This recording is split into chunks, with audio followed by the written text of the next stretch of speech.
Hello बच्चों, कैसे हैं आप सब। ये आज आपके लिए मैं तीसरी वीडियो लेके आया हूँ रेगुलर ऑन यूट्यूब। सो इस वीडियो में जो बच्चों आज हम टॉपिक कवर करने वाले हैं, बहुत छोटे छोटे से टॉपिक हैं। टॉपिक का नाम जैसे आप बोर्ड पे देख पा रहे होंगे, मैं आपको एक बार इंट्रोड्यूस करा देता हूँ। ये टॉपिक जो बिलोंग करते हैं from the error and measurement. Error और मेजरमेंट हमारा जो फर्स्ट चैप्टर है उससे हमारा ये बिलोंग करते हैं आफ्टर फिजिकल वर्ल्ड। तो इस चैप्टर से हम छोटे छोटे टॉपिक लेके आए हैं, जिससे थोड़ा सा बच्चा कंफ्यूज रहते हैं कि सर इन टॉपिक्स के बारे में आप थोड़ा और अच्छे से बता दीजिए। जैसे टॉपिक है number 1 accuracy, precision, number 3 significant figure, और नंबर 4 पैरेलैक्स मेथड। ये कुछ ऐसे ऐसे छोटे छोटे टॉपिक है बच्चों, जिसमें बच्चों को ये डर लगा रहता है सर इनमें क्या पूछा जा सकता है, किस तरीके से ये हमें पता होने चाहिए या क्या नहीं। देखो बच्चों, इनके टॉपिक्स के बारे में एक एक दो दो नंबर के छोटे छोटे क्वेश्चन आपसे पूछे जा सकते हैं, but for the point of view standard knowledge आपको पता सभी के बारे में होना चाहिए। बेसिक नॉलेज, और उसमें जितना ज्यादा आप सीख सके वो नॉलेज आपको होनी चाहिए कि कहाँ पे किस तरीके से वर्क करते हैं। बहुत सारे बच्चे कंफ्यूज रहते हैं बिटवीन एक्यूरेसी एंड प्रिसीजन के बारे में कि होता क्या है सर। क्योंकि दोनों अगर इंग्लिश के कंट्रीब्यूशन से देखूं, इंग्लिश में दोनों का मतलब यही होता है कि सही वैल्यू, ज्यादा से ज्यादा सही वैल्यू, इनका मीनिंग निकल के आता है। बट फिजिक्स की लैंग्वेज में कितने डिफर करते हैं एक दूसरे से वो आज हम सीखेंगे। सिग्निफिकेंट फिगर अपने आप में एक स्मॉल टॉपिक है, काफी रूल्स बुक्स में लिखे हुए होते हैं और बच्चों को लगता है कि ये रूल्स हमें याद करने पड़ेंगे। कोई जरूरत आज इस वीडियो के बाद देखने के आपको रूल्स की नहीं पड़ेगी। और number 4 parallax method. Parallax method एक बहुत इंटरेस्टिंग टॉपिक है जिसके बारे में आज हम डिस्कस करेंगे। थोड़ा वीडियो लंबा हो जाएगा थोड़ा सा, मगर आपको समझ में बहुत अच्छे से आएगा। तो हम टॉपिक को स्टार्ट करते हैं बच्चों। हम स्टार्ट करते हैं अपने इसी सीक्वेंस में, जिस सीक्वेंस में आपने अभी देखा है कि एक्यूरेसी और प्रिसीजन क्या होता है। तो एक्यूरेसी और प्रिसीजन का जो इंट्रोड्यूस हमें करना होता है, या जो हमें इंट्रोडक्शन मिलता है बच्चों, वो मिलता है हमें एरर से। जैसे कि मैं आपको बता देता हूं कि एरर हम जो पढ़ते हैं, एरर क्या होता है जब हम किसी भी चीज को मीजर करते हैं, जब हम किसी भी चीज का मेजरमेंट करते हैं। सो सपोज करो उसकी एक्चुअल वैल्यू 5 मीटर है, 5 मीटर है उसकी एक्चुअल वैल्यू। हमें कोई वायर लेके आ रहे हैं कि भैया 5 मीटर का वायर दे दीजिए, और उन्होंने नापा बाय हैंड या बाय किसी भी चीज से, उन्होंने नापा, इंस्ट्रूमेंट से नापा। मेजर करने के बाद जो हमने घर पे आके बताया कि हम 5 मीटर्स वायर ले आए हैं, और मेजर करते समय जो घर पे हमने मेजर किया वहां पे मेजरमेंट सपोज आ गई 5.01 मीटर या 4.9 मीटर। तो इस तरीके से अगर कोई वैल्यू आ जाती है जो एक्चुअल वैल्यू से थोड़ा ज्यादा है थोड़ा कम होता है, तो हम कहते हैं कि उस मेजरमेंट के अंदर क्या बन चुका है बच्चों, एरर प्रोड्यूस हो चुका है, एरर हो चुकी है। कि मेजर जब भी when we measure anything and there is a mistake, जब हम किसी भी चीज को मेजर करते हैं और वहां पे अगर कोई मिस्टेक आ जाए, there is a mistake in the measurement of any object, then this function और this property of measurement is known as a error. उसे हम एरर कहते हैं कि किसी भी मेजरमेंट में मिस्टेक का हो जाना। बच्चों रैंडमली एरर कितने तरह की हमें बताई जाती है। एरर बेसिकली दो तरह की होती है। जैसे सिस्टमैटिक एरर, डीपली नहीं जाएंगे मगर थोड़ा थोड़ा हम समझते जाएंगे। सिस्टमैटिक एरर, सिस्टमैटिक एरर हम इसमें देखते हैं बच्चों। And second one is random error. एक होती है सिस्टमैटिक एरर, एक होती है रैंडम एरर। अब बच्चा कहता है कि सिस्टमैटिक एरर सर हम क्या होती है। देखो सिस्टमैटिक एरर मैं आपको बताऊं, जिसे इजीली रिजॉल्व किया जा सके, मतलब जिस एरर को हम इजीली फाइंड करके रिजॉल्व कर दें, जिसे जल्दी से सुधार किया जा सके। सपोज करें जैसे इंस्ट्रूमेंटल एरर, सपोज हम किसी चीज को मेजर कर रहे हैं और वो इंस्ट्रूमेंट खराब है, तो इंस्ट्रूमेंट चेंज कर दो, मेजरमेंट सही होने लगेगा। इम्परफेक्शन, हम किसी चीज को मेजर कर रहे हैं और जिस बंदे से उसको मेजरमेंट करा रहे हैं उस पर नापना ही ना आता हो, तो किसी ऐसे बंदे से करवा लो जिस पे नापना आता हो, जिससे परफेक्ट हो उस इंस्ट्रूमेंट को यूज करने में। तो इस तरह के एरर जिनमें इंस्ट्रूमेंट की प्रॉब्लम हो, मैनुअल प्रॉब्लम हो मतलब, और हम उसे सॉल्व कर पाए इजीली, तो वो तो हमारी एक सिस्टम के तहत जो एरर आती है सिस्टमेटिक एरर कहला देती है, जिसमें इंस्ट्रूमेंटल इम्परफेक्शन इस तरह के एरर की बात करते हैं। बट रैंडम एरर क्या होती है? रैंडमली एरर आ जाना। फॉर एग्जाम्पल, हम किसी भी चीज को जिसकी एक्चुअल वैल्यू सपोज करिए 5 मीटर ही थी, एक एग्जांपल सेट कर लेते हैं कि कोई सी भी चीज की एक्चुअल मेजरमेंट 5 मीटर थी, बट जब हमने उसे पर्सनली अपने घर पे आके मेजर किया और हमने उसकी रैंडम फंक्शनैलिटी ले ली 5.01, 5.02, 4.99, 4.96 या 5.03, सपोज रैंडम एरर हमने मतलब बहुत सारी एक क्वांटिटी थी जिसकी फिक्स्ड मेजरमेंट थी 5 मीटर, बट जब हमने उसे पर्सनली उसकी बहुत सारी मेजरमेंट काउंट की तो हमें अलग अलग मेजरमेंट आई, उसकी एक्चुअल वैल्यू से अलग अलग मेजरमेंट आ रही है 5.01, 02, 4.99, 4.96, 5.03। तो ये सारी की सारी वैल्यू बच्चों 5 मीटर के अलोंग ही है, बिल्कुल लगभग 5 मीटर के पास ही है। तो इस तरह की जो बिल्कुल प्रेसाइसली बहुत छोटी छोटी सी एरर्स बन जाती हैं वो रैंडम एरर कहलाती है।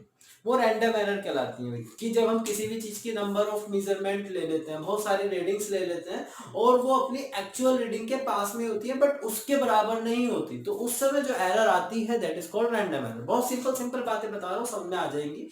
देखिए दोबारा से मैं रिपीट करता हूँ भाई, सिस्टमेटिक एरर में तो एक वर्ड आप अपने माइंड में सेव कर लीजिए, मैनुअल। मैनुअली में इंस्ट्रूमेंटल हो सकता है कि हम इंस्ट्रूमेंट जो यूज कर रहे हैं वो ही खराब हो, इम्परफेक्शन हो सकता है हमें उसे यूज ही करना ना आता हो, तो उन चीजों को सॉल्व किया जा सकता है, रिजॉल्व इजीली। उन्हें जो सॉल्व किया जा सकता है, उन एरर को दूर किया जा सकता है कि इंस्ट्रूमेंट को बदल दीजिए या इंस्ट्रूमेंट को सही करा लीजिए, परफेक्ट बंदे से मेजरमेंट कराइए जिसे अच्छी नॉलेज हो उसे मेजर करने की, तो ये दूर हो जाएंगे। रैंडम एरर क्या होता है कि हम किसी भी परफेक्ट मेजरमेंट को लेके चलते हैं बट जब हम उसकी नंबर ऑफ मेजरमेंट करते हैं, नंबर ऑफ रीडिंग्स लेते हैं, वो रीडिंग्स लगभग उसी एक्यूरेट मेजरमेंट के पास आती है बट उतनी नहीं आती बिल्कुल। तो ये छोटी छोटी जो प्लस माइनस एरर होती हैं तो वो रैंडम एरर कहलाती है। और इसे कैसे दूर किया जा सकता है? इसे इसी तरीके से दूर किया जा सकता है कि उसकी बहुत सारी रीडिंग ले लो और उस रीडिंग का एक मीन कैलकुलेट कर लो,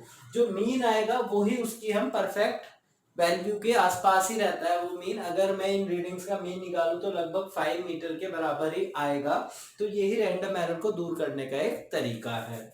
तो ये तो बच्चों हमारी स्टार्टिंग हुई एरर और टाइप्स की। अब सर इसमें एक्यूरेसी और प्रिसीजन क्या है? देखो कितना प्रिसाइसली हम उन रीडिंग्स को लेके चल सकते हैं या एक्यूरेटली, अब हम इस पे बात करते हैं। दो वर्ड है हमारे पास, एक वर्ड है एक्यूरेट, एक वर्ड है प्रिसाइज। इन दोनों में डिफरेंस क्या है सर? दोनों का मतलब अगर इंग्लिश मीनिंग या ग्रामर से मैं निकालना चाहूँ वर्ड मीनिंग के तौर पे, एक्यूरेट का मतलब भी सही वैल्यू और प्रिसाइज का मतलब भी बिल्कुल सही वैल्यू होती है। बट फिजिकल्स जो फिजिक्स में डिफरेंस बताया जाता है वो क्या है? देखो बच्चों, जो एक्यूरेट है, सपोज मैं किसी चीज की बहुत सारी रीडिंग्स ले लेता हूँ भाई, किसी चीज की कोई वैल्यू होगी, सपोज एक मेरे पास ऑब्जेक्ट है जिसकी वैल्यू है 6 kg, 6 kg ये हमारी ट्रू वैल्यू है, बिल्कुल परफेक्ट वैल्यू है। बट हम इसी चीज की डिफरेंट डिफरेंट रीडिंग्स लेते हैं अपने घर पे आके, और मेरा एक फ्रेंड है उसके साथ में उसे बात कर लेता हूँ, या नॉर्मली हम इसके अलग अलग रीडिंग निकाल लेते हैं बच्चों, एक्यूरेस और प्रिसाइज वैल्यू।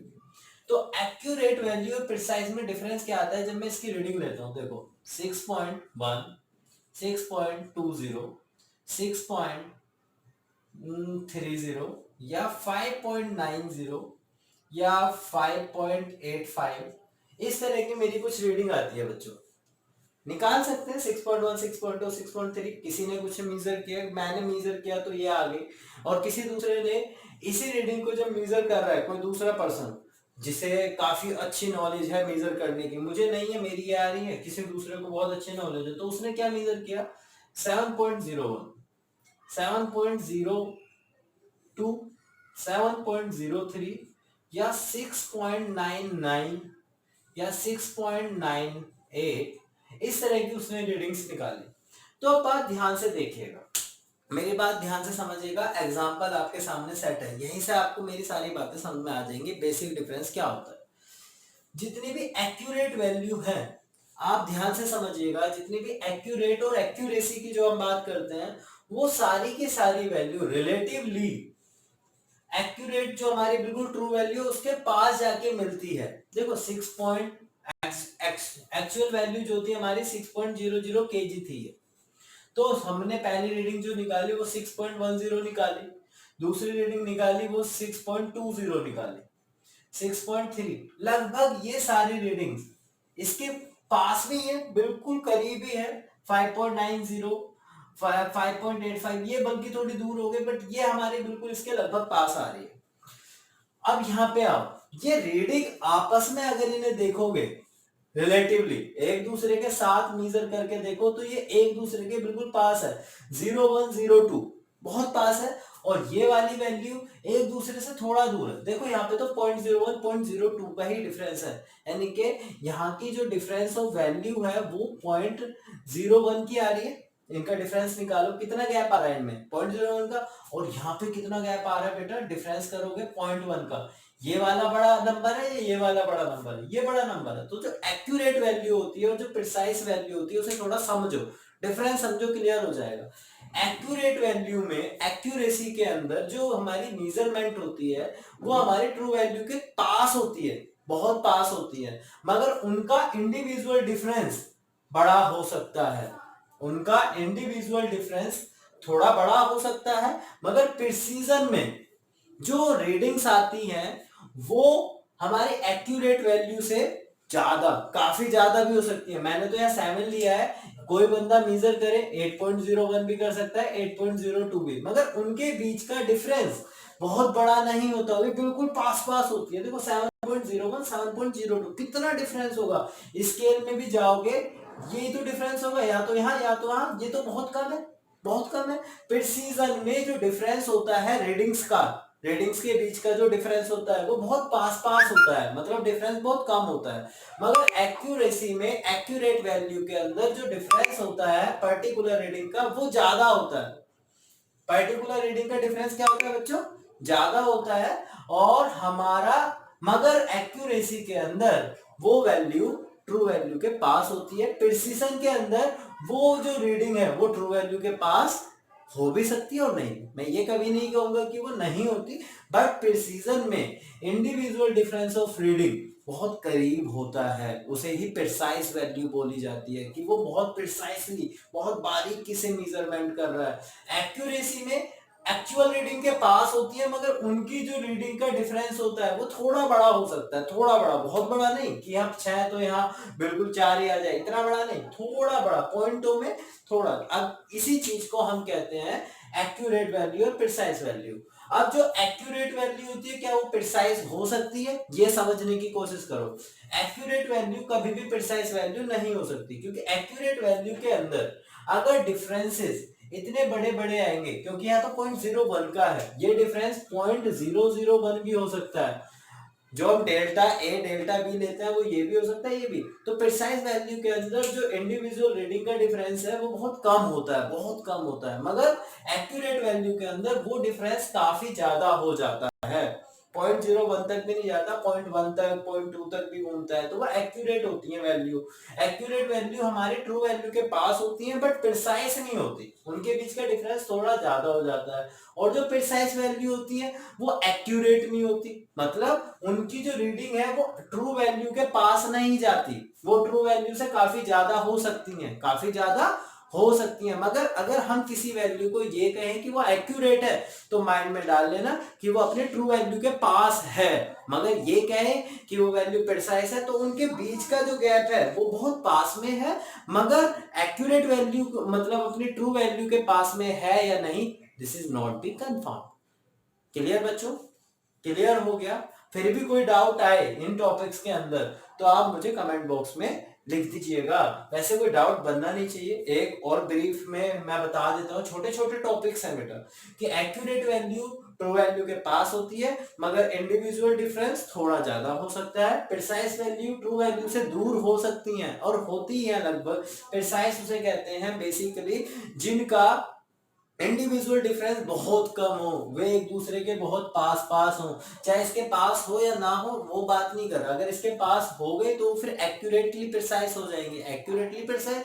मगर अगर मैं इस तरह बात करूं प्रिसाइज या प्रिसीजन किसे कहते हैं, प्रिसीजन एक्चुअली में उसे बोला जाता है जब हम डिफरेंट डिफरेंट रीडिंग लेते हैं एक ही ऑब्जेक्ट की तो उनके बीच का डिफरेंस बहुत कम आता है, वो प्रिसीजन कहलाता है। एक्यूरेट उसे कहते हैं जो ट्रू वैल्यू के बहुत करीब हो मगर इंडिविजुअल डिफरेंस ज्यादा भी हो तो कोई प्रॉब्लम नहीं है, मगर वो एक्यूरेट कहलाएंगे उस केस में अगर उनके बीच का डिफरेंस बड़ा है। क्लियर बच्चों? थैंक यू बेटा। अब हम अपने अगले टॉपिक की तरफ चलते हैं। तो आपको इस टॉपिक के अंदर एक्यूरेसी और प्रिसीजन में डिफरेंस क्लियर हो चुका होगा। अब भी नहीं हुआ है अगर तो आप मुझे कमेंट बॉक्स में लिखेंगे, बट मैं उम्मीद करता हूं कि हो गया होगा। अगर नहीं हुआ है तो एक शॉर्ट नोट्स बनाएंगे कि एक्यूरेसी वैल्यूज क्या होती है। What is accuracy? Accuracy is a value which is very close to true value, जो ट्रू वैल्यू के बहुत करीब होती है, बट इन बिटवीन मतलब आपस में in between the difference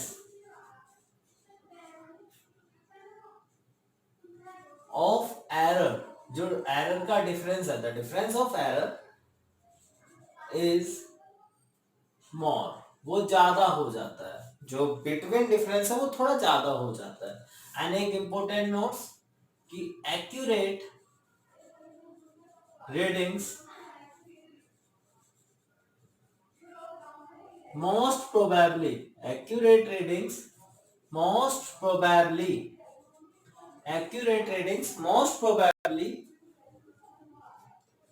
never be precise।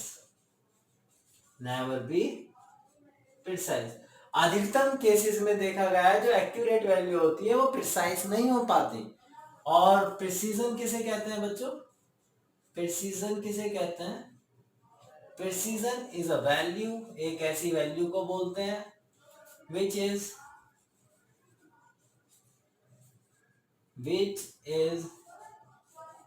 either far or near to the true value, which is either far or near to the true value, but in between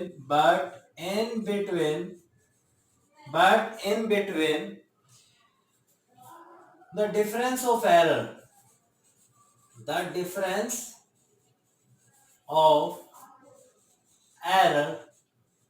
is